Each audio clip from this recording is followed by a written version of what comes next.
Os judeus sírios são parte da epopeia da extinção das comunidades judaicas do mundo árabe. Sua história é longa e complexa, e suas principais comunidades Alepo e Damasco já foram importantes e prósperos centros judaicos. A história dos judeus sírios inicia-se na época bíblica e termina nas últimas décadas do século XX. Hoje vivem apenas 4 judeus na Síria. Nessa edição vamos traçar sua saga até o início do século XX. Desde os tempos bíblicos, houve judeus vivendo no território da atual Síria, sendo que os maiores centros da vida judaica na região sempre foram Alepo e Damasco.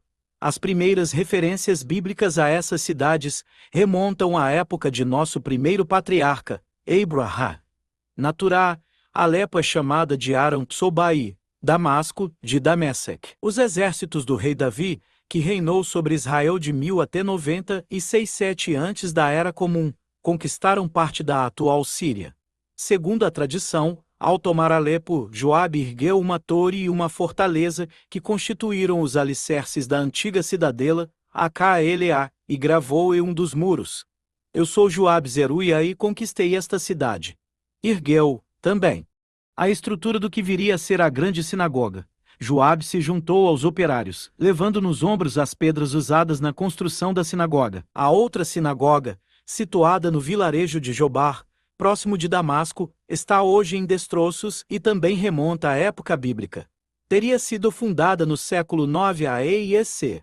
pelo profeta Elisha, que a ergueu acima da gruta na qual o profeta Eliarro ter-se-ia refugiado de seus perseguidores. A região da atual Síria foi dominada pelo Império Assírio em 73-2 a.E.C. e pelo Neobabilônico em 64 a.E.C. O número de judeus que viviam em Alepo e Damasco iria aumentar após 58-6 a.E.C., quando o exército babilônico de Nabucodonosor II arrasou Jerusalém, destruiu o grande templo e levou a maior parte da população cativa para a Babilônia.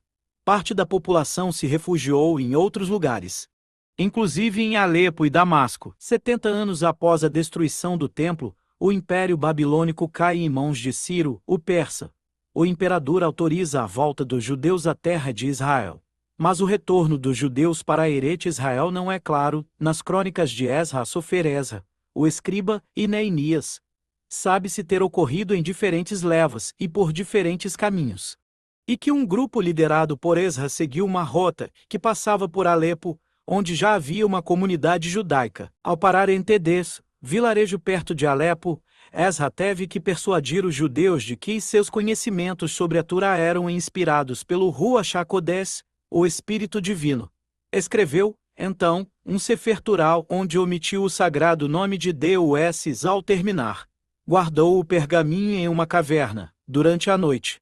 No dia seguinte, ao examiná-lo, os judeus viram que o nome de Deus estava em todas as lacunas que Esra deixara em branco.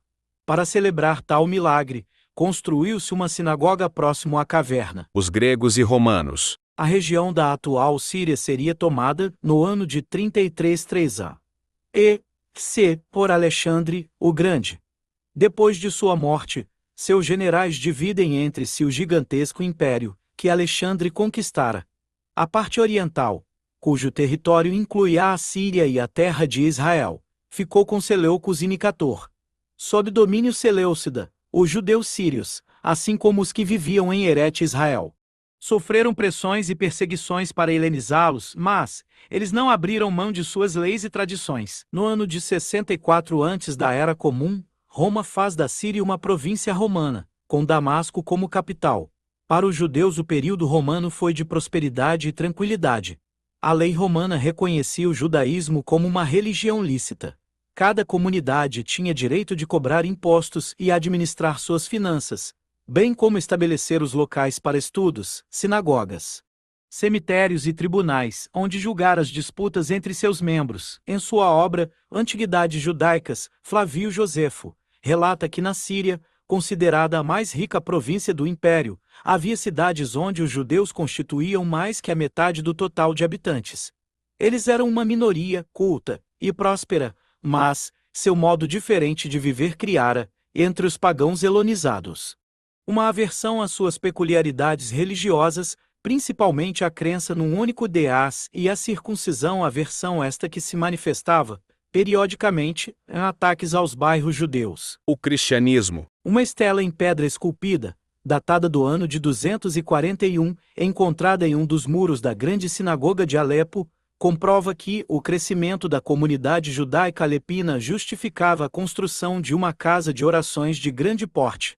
A tranquilidade da população judaica do Império Romano vai chegando ao fim à medida em que há uma progressiva afirmação do cristianismo. Legalizado em 31-3 através do Edito de Constantino, quando o cristianismo se torna a religião oficial do Império Romano, em 380 do século IV, quando o Império Romano é dividido em Império do Ocidente e do Oriente. A Síria se torna parte do Império do Oriente, chamado de Império Bizantino. Os governantes bizantinos eram extremamente hostis aos judeus, tendo incorporado ao anti-judaísmo cristão todo o antissemitismo helenístico. Os judeus passam a ser alvo de discriminações, conversões forçadas e ocasionais perseguições.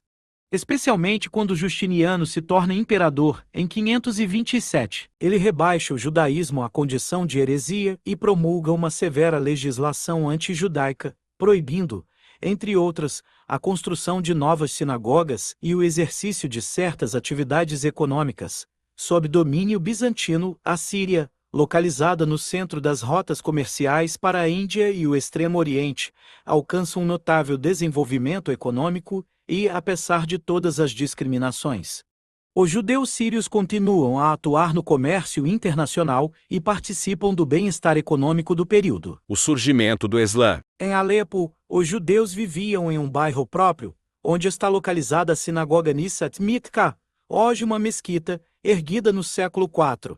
A ilha ocidental da grande sinagoga foi construída, no século V, sobre a estrutura tradicionalmente erguida por Joad ben Zeruiah. A Sharia permitia a judeus e cristãos viver em condição de dhimis, aceitando a supremacia do Islã e se submetendo ao Estado muçulmano. Eram também obrigados a pagar impostos específicos, principalmente e cumprir uma série de obrigações cujo rigor variava de acordo com os interesses dos governantes. Em troca, o Estado Islâmico lhes garantia a vida, a propriedade, o direito de praticar sua religião e uma relativa autonomia comunitária. O árabe se torna, na Síria, como no resto do Império Islâmico, o idioma do cotidiano, do comércio e das ciências, mesmo entre os judeus, que passam a ser chamados de Mastarabim III. Eles passam a escrever o árabe com caracteres hebraicos, o que deu origem ao judeu-árabe, uma língua híbrida utilizada por grandes sábios, como o Rabi Yehudá Alevi, Maimônides e Rabi Pacuda, entre outros. Em 661, quando o governador da Síria, Muawiyah ibn Abi Sufyan, toma o poder, o império passa a ser governado pela dinastia Omíada. A capital de Medina é transferida para Damasco. A cidade se torna o mais importante centro cultural, econômico e político do mundo islâmico. Sob os Omíadas, a vida dos judeus melhora significativamente, mas o período de relativa paz acaba, em 750. Os Abássidas. Os Abássidas tomam o poder, intolerantes com os não muçulmanos. Eles iniciam uma política discriminatória contra judeus e cristãos. Em toda a história do Império Islâmico, diferentes dinastias religiosas vão se suceder no poder, e, sempre que uma dinastia religiosamente mais liberal era substituída por outra mais extremista, a vida dos dhimis piorava. Os Abássidas mudam a capital do império para Bagdá, e a Síria perde sua posição de centralidade no império, e só voltará a vivenciar um crescimento econômico e comercial no início do século IX. Alepo, além de um importante centro comercial e bancário, torna-se grande produtor de seda. Documentos encontrados na Guenisá do Cairo revelam que os judeus participavam ativamente da economia da cidade, atuando especialmente no comércio com o Oriente. Muitos fizeram fortunas e, a partir do século X, surgem os jabades banqueiros judeus que atuavam em cortes islâmicas. Em 1095, o Papa Urbano II exortou os cristãos a libertar Jerusalém do jugo islâmico. 2 anos mais tarde, 30.000 homens cruzaram a Ásia Menor e o mundo islâmico viu-se obrigado a enfrentar o Ocidente cristão. Antioquia caiu em mãos cruzadas em 1098, e, um ano mais tarde, partes da Síria são incorporadas ao Reino Latino de Jerusalém. Alepo foi sitiada pelos cruzados em 1098 e em 1124. Sem, no entanto, ter sido conquistada, Alepo se torna o centro da resistência ao avanço cruzado. Coube a Saladino e Liúbe, Saladino, o Grande, reconquistar os territórios em mãos cristãs. Apesar de lutar contra os cruzados, Saladino manteve o lucrativo comércio com a Europa. Com as cruzadas crescera na Europa a demanda por sedas e brocados, joias, especiarias e perfumes. O comércio de luxo era altamente lucrativo. E nada conseguiu freá-lo, nem a ameaça PayPal de excomungar qualquer cristão que tivesse relações comerciais com os muçulmanos. Sobus Ayyub das Assíria entrou em um período de opulência e de uma frenética construção arquitetônica, inclusive militar. Os judeus sírios, ativos no comércio internacional, participaram dessa prosperidade. Inúmeros deles se tornaram tesoureiros, escribas ou médicos nas cortes dos governantes muçulmanos. Os mamelucos. No ano de 1260, os mongóis, liderados por Ulagu, invadiram a Síria e mataram milhares de habitantes. Damasco se rendeu e foi poupada. E, em Alepo, centenas de judeus se salvaram refugiando-se na grande sinagoga. O avanço dos mongóis é contido pelos mamelucos do Egito. O sultão mameluco Beibal c. 1223 a 1277 une então a Síria e o Egito em um único reino. Sob os mamelucos, judeus e cristãos são alvo de medidas discriminatórias e de extorsivos impostos. Os cristãos eram o principal alvo da hostilidade muçulmana, mas esta invariavelmente atingia os judeus.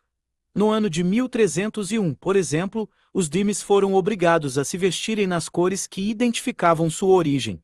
Aos judeus, por exemplo, tocava o amarelo. Os otomanos e a chegada dos Sefaradim. Os otomanos conquistaram Constantinopla em 1453 e, em 1515, após derrotarem os mamelucos, fazem da Síria uma província em seu império. Os governantes otomanos não tinham uma política específica em relação aos dhimes, que usufruíam de autonomia e liberdade pessoal e comunitária. Os judeus eram considerados uma minoria fluente, culta e com grandes talentos na área administrativa, comercial e financeira, e, diferentemente dos cristãos, não tinham pretensões políticas. Com exceção da cobrança da dízia, as políticas relativas aos judeus eram improvisadas e relativamente liberais. Dependiam grandemente de sua utilidade aos governantes. A vida judaica nos domínios otomanos irá mudar após a expulsão dos judeus da Península Ibérica, em 1492, promulgada pela Espanha, no que seria seguida, pouco depois, em 1497, por Portugal.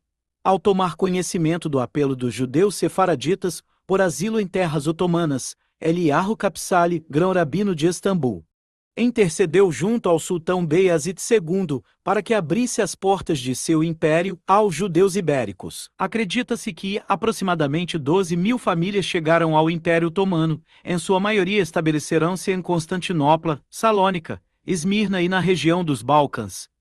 Após 1516, quando os otomanos conquistaram a Síria, um número respeitável de sefaradim lá se estabeleceu, principalmente em Alepo e Damasco. Esse foi o caso de Damasco, onde se estabeleceram renomados cabalistas, que logo assumiram a liderança religiosa da comunidade.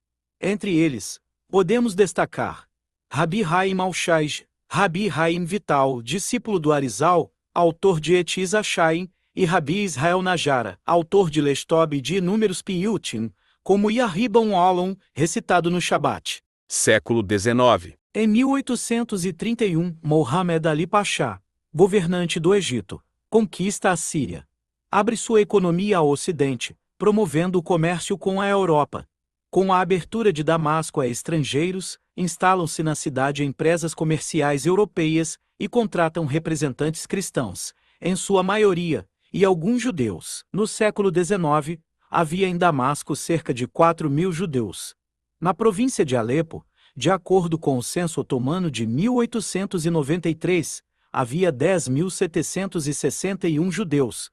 Até as últimas décadas do século XIX, os judeus viviam em Bacita, na cidade antiga, como vimos mais acima. Quando novos bairros são construídos fora do centro antigo, os judeus com melhores condições econômicas se mudam para um novo bairro, o de Jamili.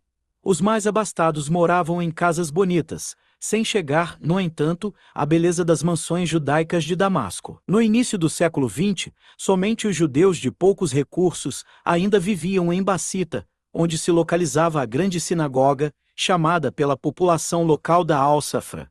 A sinagoga foi totalmente reformada em 1855. Se você gostou do vídeo, curta e compartilha, e em breve estamos divulgando a parte 2. Obrigado.